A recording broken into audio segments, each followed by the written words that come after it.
namni tokko intala bareedduu takka arge jaalata. Isiisan fuudhuuf immoo kallattii kamiinuu haalli mijatuuf. Garuu abjuu keessa ka isiisan fuudhu arga.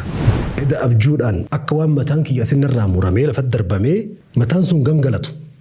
Ani immoo mataa sanduuqa fiigaa bulu argedhee rasuul rabbiiti. Namni waa'ee abjuu qooda bareedaa kaa'e. Hiikama bareedaa kenneef.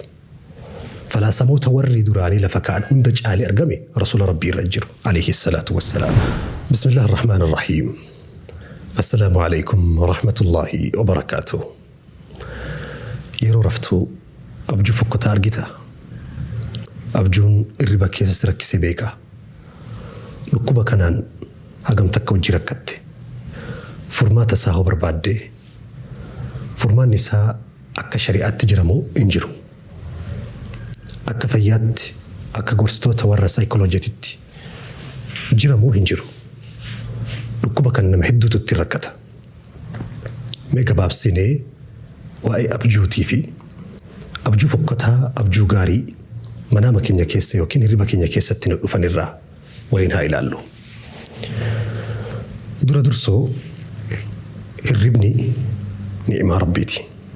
Addunyaa gubbatti sammuu qulqulleessuuf qaamni keenya hojii idilee isaa sirnaan gaggeessuuf fayyaa guutuu argachuuf sammuun keenya sirnaan xiinxalee waan xiinxalee irratti xiyyeeffannaa godhee waa hojjetuuf waan dabarse yaadachuuf nashaaxaan gammachuudhaan hojii isaa guyyaarraa irra oolu raawwachuudhaaf hirribni gahee ol'aanaa taphata.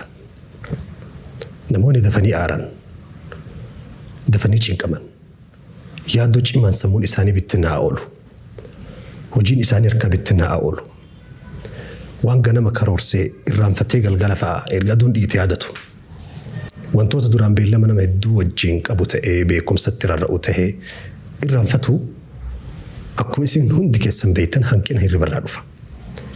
Hirribni tartiiba hin qabne, hirribni sa'aatii gahaa hin rafamne jiruu namaarratti dhiibbaa fida. Akka ogeeyyiin fayyaa dubbatanitti qaama namaa dafee dulloomsuuf akkuma namni tokko hanqina hirribaa qabu wayita lafti bariitu fuulli isaa daalachaa'u gogaan namaa dafee dulloomu waa irraanfatu dafee miira keessa galee aaruu hojii isaa xiyyeeffannaa dhaburraa dhiibbaalee hedduu ogeeyyiin fayyaa lakkaa'an keessa gala. Har'a waa'ee hirribaa dubbachuufi miti. Waa'ee abjuu dubbachuufi. Abjuu jechuun afaan Oromooti. Afaan Arabitti ahlaama jedhama. Yookiin hulmii jedhaniin.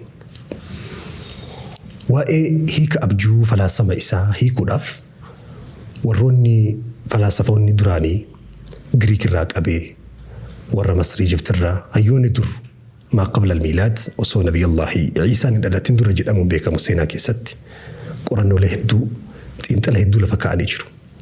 Kitaaban adda addaa bantee dubbiftuu waa'ee abjuu hiikuudhaaf jecha abjuun maali? Abjuun akkamitti uumama? Bu'aan abjuu hirriba keessatti nu agarru maali? Jechuurratti hayyoon addunyaa ogeeyyiin warroonni xiinsammuu irratti xiyyeeffatan warri saayikooloojii irratti xiyyeeffatan hedduun isaanii waa'ee kana dubbatu. Inumaa bira dabree hattaa ulamaan Islaamaa ka akka Ibnu Khalduun, Imaam Annablusii, Muhammad ibn Siriin akkasuma Ibn Arabiin waa'ee kana irratti kitaaban hedduu barreessanii jiran. Gariin abjuu jechuun waan namni qabatamaan hojjechuu dadhabe. Waan namni hawwee dharra'ee wayita of beeku jechuu yeroo dammaqina qabu guyyaa yaadee karoorsee bira gahuu dadhabe san hirriba keessatti wanti sun isaa mirkanaa'uudhaa jedhan. Maal jechuu? Namni tokko intala bareedduu takka arge jaalata. Isiisan fuudhuuf immoo kallattii kamiinuu haalli mijatuuf. Garuu abjuu keessa ka isiisan fuudhu arga. Konkolaataa bareedduu takka karaa gubbaa osoo deemu arga. Yaa carraa kiyya osoo konkolaataa kan argadhee jedha. Garuu konkolaataa san argachuu hin dandeenye. Hirriba keessa konkolaataa san ka yaabbatee oofu arga. Kanaaf warri hedduun qabatama guyyaa namni itti oolurraa qaamota namaa keessatti dhiibbaa uumameen. Abjuu keessatti fedhii sammuu keessa gattumame. Abjuu keessatti jalaa banamee waan san daawwaturraa argamaa jedhan. Gariin immoo abjuun waan qabatamaa nuti duniyaa gubbabbeeyni waliin qabatu. Waan koonii hawaa gaalaksii urjiilee qaamota asii ol jiraatan ta'e kanaan yeroo ruuhiin namaa wal simtu wal argitu jedhan. Warri gariin immoo fedhii qabatamaan qalbii keessatti namni qabu waan namni hawwisan abjuu keessatti argu jedhanii hiika hedduu kennaniif. Hayyoonni gariin abjuu jechuun waardiyyaa hirribaati jedhan. Namni tokko manaama keessa ka dheebotu arga wayita rafu abjuudhaan. Akka hirriba isaa san itti fufu hirriba isaa san addan kunne manaaman kan bishaan dhugu arga. Garuu inni bishaan qabatamaan hin dhuyine. Osoo akkasi sobamuu hirriba isaa xumuruu danda'a jedhan. Kanaafuu abjuun waardiyyaa hirribaati warri jedhu jira. Hiika isaatii fi falaasama isaa hedduu keessan deemnu.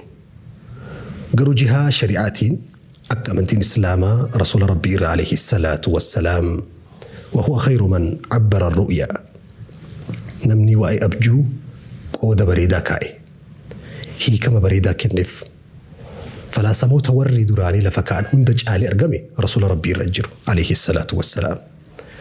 صحيح بخاري مسلم أبي داود سنن كيسة رسول ربي صلى الله عليه وسلم وأي أبجو دبتشو أنا كنجرا. الرؤيا ثلاث أبجون صديق ودمتي جل الرسول.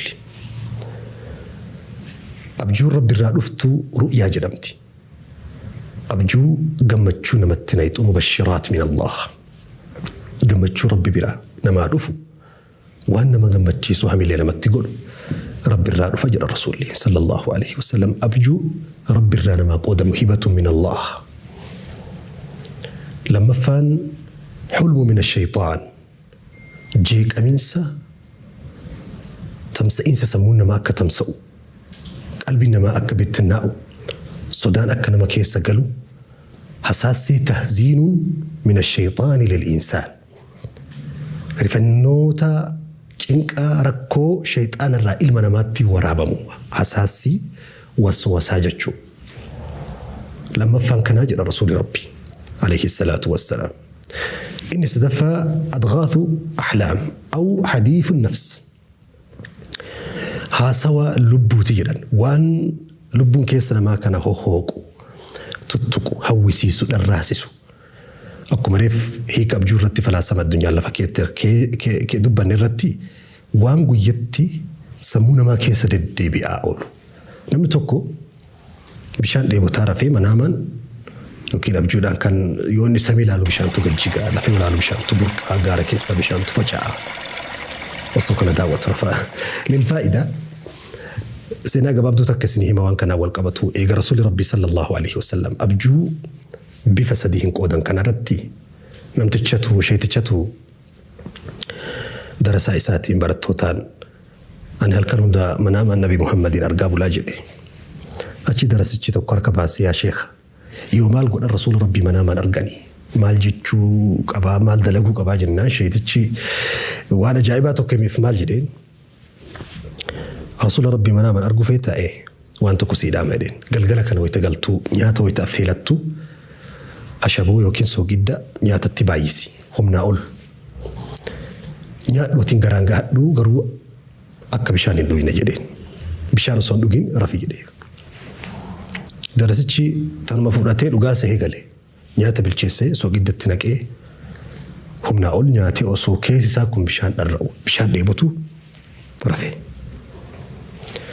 أكو مرافي نبجون كاسة مناما كيسا كانيف غاكم سنبيتان كاسة مناما بنامي فيلمين مناما مال أرقا يوني سامي لالو بشان تكجيك يوني غارا لالو غارا كيسا بشان تروح لفا كيسا بشان تفجع أصو كان وجي نغنغلتو بشاني وجي أصو نانه أبجون تشوفا مين الرباكي صبي صلاتي غارا شيكا لك يا شيخ ما نتبت تيرين أكا تجد تقول إيه سو قد تنك إيه نيادي أصو قبط بشان يبطلو الربنا فراتي هل كان اللي وانا نرقابو لبشان ما تأيينين